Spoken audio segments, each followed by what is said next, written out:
Dragi prijatelji, žena ostrvo. Noćas sam se vraćala kroz mrkli mrak, strmom uskom stazicom kroz šumu. Išla sam u Gornji Rukavac do Poznanice da dopunim telefon. Sama.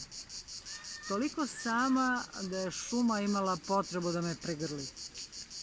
Čudan je to osjećaj potpune sigurnosti nesigurnom. Tanka svetlost baterije nije bila dovoljna za ovaj mrak.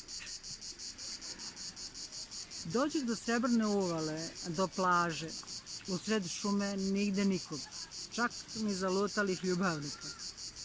Obično iznesem dušek i posteljinu po svetlu, ranije, i spavam potpuno sama na sred plaže.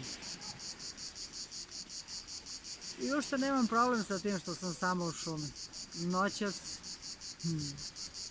mrak je bio pregust. Ostala sam prvi put u potpuno zatvorenoj kolibi.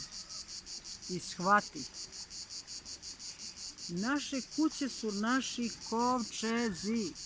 Mrtvački kovčezi. Mi nismo štampani za zatvoren prostor.